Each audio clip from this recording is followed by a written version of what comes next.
ننا ننا ننا نام، وانا اجيب لك جوز حمام. نامي ننا نامي وانا اجيب لك جوز حمامي، تاكليهم وتنامي. الهني الهني الهني، وابني لك قصر بعلي، تاخدي الحمامة من أمك وتعيشي فيه هاني. الأم هي مصدر الحنان الأولي، مش هقول بحكم الطبيعة ولا اللي هي بتولد ولا هي كذا. أول إحساس بالأمان بتاع الطفل بيبتدي وبيكبر معاه من فكرة الأم واخداه في صدرها، الأم بترضعه تلقائيا. نفس الأم مع التنفس داخل خارج مرجيحة لطيفة جدا للطفل، هدهدة. صوت القلب وهو بيدق مزيكا منتظمة بتساعد الطفل على الهدوء والاسترخاء. تلقائيا من شهور الأولى بيتصدر له هذا الإحساس بالأمان. في المرض الطفل بيقول عايز ماما، لما بيتأوه او بيبقى تعبان او عيان عايز مامته قاعده جنبه بتطبطب عليه، بتداويه، بتعمل له كمادات، بتديله الدواء. غالبا ما بيرضاش يشرب الدواء الا من ايد امه. فدي نقط مهمه جدا، حتى ولو هي حاجه يوميه، حتى لو هو مرض بسيط زي البرد، لكن الحاجات البسيطه دي هي دي المواقف اللي هو محتاج فيها امه، واللي بيحس فيها بحنان امه. صعب جدا انا احرم الطفل في المواقف الصعبه المهمه دي زي المرض وزي اخذ الادويه ان هي ما تبقاش جنبه. لا يوجد شك ولا يوجد خلاف بين أئمة الإسلام جميعا في أن الأم هي الأحق بالحضانة، لأن الرسول صلى الله عليه وسلم قرر هذه القاعدة وجعلها حكما قطعيا. عندما جاءته المرأة تشكو قال لها أنت أحق به ما لم تنكحي، يعني أنت أحق بحضانة ابنك أو بنتك ما لم تنكحي، ما لم تتزوجي. بالنسبة لسن الحضانة كتير قوي من الناس بتتكلم مين أولى، الأم ولا الأب. خلينا أنا أضيف لده الطفل. جميع حقوق الطفل هي التي تأخذ المصلحة الفضلى عند النظر لمشروعات القوانين. قانون الطفل المصري قال المصلحة الفضلى للطفل، الاتفاقية الدولية لحقوق الطفل قالت أيضا المصلحة الفضلى للطفل. فلا يليق أبدا أن نأخذ الطفل المحضون من أمه المطلقة لنعطيه إلى أبيه المطلق وهو عنده 7 سنين، هيكون في تانية ابتدائي. هل سيجد من امرأة أبيه إذا كان أبوه قد تزوج أو من أبيه إذا لم يكن قد تزوج العناية وهو في سن 7 في سنة تانية ابتدائي؟ هيجد العناية؟ هل مرات أبوه هتقوم من نومها لكي تجعله يستحم أو تغسل وجهه أو توضئه أو تسرح شعره أو توضب له الشنطة أو تعمل له سندويتش وهو خارج في سنة تانية ابتدائي؟ هل سيجد هذه العناية من امرأة أبيه اللي هي البديلة عن أمه؟ يعني هل نترك الأم الأصيلة ونعطيه للأم البديلة، أو نعطيه إلى أب غير متزوج لكي يقوم بهذه المسائل التي لا يقوم بها أحسن قيام إلا الأم؟ هل نعطي البنت وهي في سن 7 أو في سن حتى 10 أو 12 وهو لسه في الابتدائي أو في أولى إعدادي؟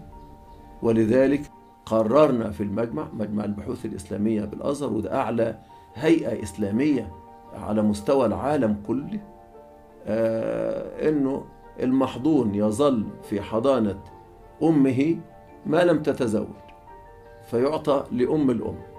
إذا يكون في حضانة أمه إلى سن 15. الفيصل في هذه المسألة هي تحقيق مصلحة الصغير، ومصلحة الصغير تتحقق عندما يخرج من المرحلة الإعدادية، يكون 15 سنة، بحيث يستطيع أن يعتمد على نفسه كما اتفق أئمة الإسلام. يقدر يقوم الصبح يروح سنة أولى ثانوي بقى، وعندئذ يحق له أن يختار بين أمه وأبيه. الحاجة اللي تهمني جدا كطبيبة أمراض نساء هي الفتيات، البنات الصغيرين في السن ده بيحصل لهم، احنا عارفين دايما سن البلوغ عند البنات قبل الولادة، وبيحصل لهم تغيرات فسيولوجية ونفسية جامدة جدا، محتاجين الأم جنبهم تشرح لهم وتفهمهم وتساندهم في التحول ده، لأنه بيبقى تحول صعب.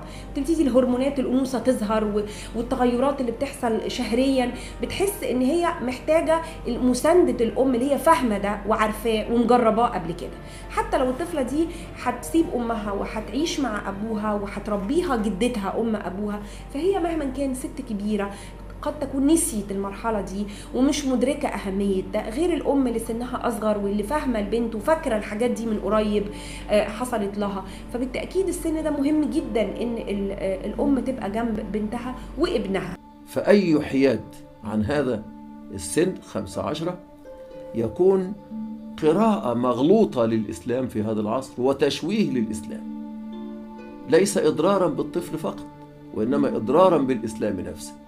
إذا كان هؤلاء الذين يسعون إلى سن أقل من 15 يحبون أن يضروا الإسلام أو يشوهوه أو يريدون أن ينتقموا من بعض الأوضاع ويظنون سوءا بالعلماء أنهم راعوا خاطر فلان أو فلانة أو لا يليق. ونحن في مجمع البحوث الإسلامية تجاوزنا السن وتجاوزنا في قلوبنا الرغبة في أي مكسب دنيوي، وإنما راعينا القاعدة الفقهية تحقيق مصلحة الصغير، وراعينا الله عز وجل في أبنائنا وبناتنا. كلمة الصغير في الفقه تشمل الولد والبنت، ما هياش خناق، ده حكم الطبيعة وحكم هذا الالتصاق. عشان كده بنلاقي بكل البيبيهات في الأول أول ما بيشوفوا ماما بيضحكوا، أول ما بيشوفوا ماما بيشبطوا فيها وعاوزين يتشالوا. وكتير من الأبهات بتبتدي المشاكل ويغيروا من علاقة الطفل بالأم، لأن الالتصاق الإنساني ده اللي ابتدى من وهو جوه وبياخد من دم الأم وغذاها وبتوصلوا نفس الدقات ونفس عدد ضربات التنفس لهذا الالتصاق أثناء فترة الرضاعة، بيولد هذا الإحساس بالأمان وبيرتبط شرطيا بوجود الأم. العيش معا بإحسان والطلاق بإحسان، كما قال الله تعالى: فإمساك بمعروف أو تسريح بإحسان. لكن في ظروفنا الحالية لا إمساك بمعروف ولا تسريح بإحسان، وإنما مشقة ومضارة متبادلة في الإمساك في الحياة المشتركة، وتسريح بمشقة، يعني تأخذ المرأة طلاقها بالمحاكم أو تأخذ الخلع بالمحاكم، مع أنه لا يحتاج لا الزواج ولا الطلاق إلى محاكم، كما لا يحتاج الزواج إلى محكمة. يجب ألا يحتاج الطلاق إلى محكمة، إما أن يطلق وإما أن تخالع. في هذا الجو الذي يتحكم فيه كل طرف من أطراف الطلاق أو المطلقة والمطلق، كل منهما يريد أن يكيد للآخر. لو أعطينا الولاية التعليمية للأب مطلقا أو أعطينا الولاية التعليمية للأم مطلقا سيكون هناك خلاف لا ينحسم. ولذلك الضابط الذي استقر عليه مجمع البحوث الإسلامية كبار علماء الأزهر أن الأم يترك لها الحرية في الولاية التعليمية، بشرط أن يكون الولد في نفس المستوى التعليمي الذي يكون فيه ابن خاله، ابن عمه، ابن عمته، ابن خالته، يعني المستوى الموجود في العائلة. حتى إذا خرج عن هذا المستوى تكون المصاريف تكون في المستوى المعقول المقبول. عندئذ لا يحق للأب أن يخرج الولد من المدرسة، لأنه أنا أرى وبتقابلني بعض المشاكل الكثيرة جدا وبتقابل كل العلماء في هذا العصر، يروح الأب يسحب ملفات الولد من المدرسة أو البنت كيدا ولا يراعي مصلحة ابنه أو ابنته بحجة أنه لا يقدر، مع أنه في الحقيقة يقدر، ويخفي دخله على المحكمة نفسها لا على الزوجة فقط أو على المطلقة. ولكن إذا كان الولد ذهبت به أمه إلى مدرسة في المستوى الذي فيه العائلة، أو المستوى الذي لا يزيد كثيرا عن المدرسة العادية أو المدرسة التي لا تأخذ أموالا كثيرة، فمن حق الأم أن تفعل ذلك، وليس من حق الأب أن يسحب ملفات ابنه من المدرسة. أقترح أن تكون الولاية التعليمية للأم، لأنها هي صاحبة الحضانة، هي التي تتولى معظم شؤون الطفل في هذه السن، إلا إذا ذهبت بابنها أو ابنتها إلى مدارس غالية للغاية، أو إلى مدارس يعني متدنية للغاية.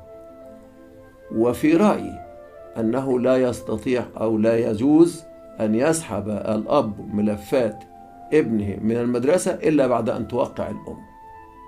تكون هنا التصرف المدرسة في ملف الطفل مرهون بتوافق الزوجين، وأعتقد أن هذا سيكون في مصلحة الصغير، لأنه هذا هو الهدف الذي أؤكد عليه وأكرره، لأن ده هو الهدف الذي قررته الشريعة الإسلامية. أنا عندي طفلين، بنت وولد 13 و10 سنين، بالذات الولد لأنه الأصغر والبنت كانت زيه. بحس إنه بالنسبة له الأم دي أهم حاجة في حياته. هو مرتبط جدا بباباه وبيحبوا باباهم جدا وعلاقتهم ممتازة بباباهم من لعب وهزار، لكن بحس إن هو في نظرته مامته دي حبه الأول، والحكاية دي يعني قد إيه مامته مهمة تكون قدامه على طول، قد إيه على طول قلقان عليا وبيسأل عليا أنت جاية إمتى، أنت فين، طب أنت هتتأخري ولا إيه، باستمرار بيفكر فيا، لأنه فعلا أمه هي الحب الأول. تخيل إن أنا أحرم بقى الطفل ده من أمه موجودة وعايشة ومش مريضة ولا متوفية بعد الشر، الام موجوده لكن مش عايشه معاه، مش بيشوفها مره كل اسبوع ولا مره. الطفل عايز يشوف امه في كل لحظه من اليوم، يعني ما بيحرموش منها غير الكام ساعه اللي هو في المدرسه، بيشوفها الصبح وهو نازل، بيشوفها اول لما بيرجع، بيقعد يذاكر معاها. اهم حاجه عنده قبل ما ينام هي قبلة امه ليه وتصبح على خير يا حبيبي قبل ما ينام، سواء ولد او بنت. احرمه انا من ده؟ واحنا الرجل المصري اكيد ممكن يعطي ده، لكن استحاله هيقدر يعوض حب وحنان الام، لان هو مشغول وبثقافته مش متعود ان هو ياخد باله من الاطفال في كل التفاصيل الصغيره. استحميت، اكلت، خلصت الواجب بتاعك، وضبت شنطتك، رحت المدرسه ووصلت بسلام، رجعت من المدرسه ووصلت بسلام. هتلاقي الام هي اللي بطبيعتها مسؤوله عن التفاصيل الصغيره دي وحاسه بيها، بتقلق باستمرار منها. صعب جدا ان انا احرم الام من طفلها في هذا السن المهم وفي الاحتياج الاساسي بتاع الطفل لامه في هذا السن. مش خناقه بيننا وبين بعض، احنا اتجوزنا، اختلفنا، الطفل ملوش ذنب في الحكايه دي. احنا على قد احنا ما نرتقي نعرف نصيغ علاقه تحقق مصلحه فضله للطفل، وفي نفس الوقت احنا نفرض على نفسنا ان ننهي علاقتنا بطريقه محترمه وتستمر بعد الانفصال بطريقه محترمه، عشان خاطر الطفل هو اللي هيدفع الضريبه لو احنا ما عملناش هذه العلاقه بطريقه جيده. امثل وضع ان يبقى فيه اتفاق طبعا ما بين الاب والام، ويبقى فيه تبادل، يقعدوا هنا ويقعدوا هنا ويبقوا قريبين للاب ويبقوا قريبين للام. ولكن اذا كان هيبقى فيه قانون واذا كان فيه خلاف والقانون هو اللي هيحكم، فهو السن الامثل على الاقل 15 سنه، ما يقلش ابدا عن سن 15 سنه. بتكون على الاقل الفتاه وحتى الصبي الصغير بيكون عدى بالمرحله البلوغ الصعبه اللي فيها اضطرابات جامده وتغيرات نفسيه جامده جدا، فتكون المرحلة دي عدت بهدوء وبسلام، وأمه معاه وجنبه بتساندهم. وبعد كده أنا رأيي الاختيار يكون للشاب والشابة أو المراهق والمراهقة، هم يحبوا يقعدوا مع مين، مع الأب ومع الأم. وأهم حاجة لازم نحطها دايما قدام عينينا، حتى لو إحنا مختلفين وحتى لو إحنا كزوجين في مشاكل جامدة جدا بينا، مصلحة الأطفال أولا. والمصلحة دي المصلحة النفسية والمصلحة الصحية والمصلحة الاجتماعية لازم تتحط نمرة 1 قبل أي شيء وقبل أي خلافات شخصية.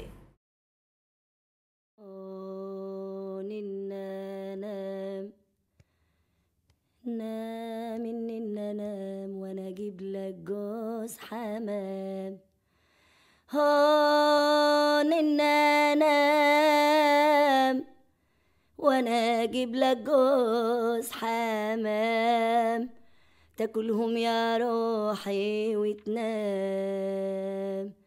ننا ننا ننا نام وانا اجيب لك جوز حمام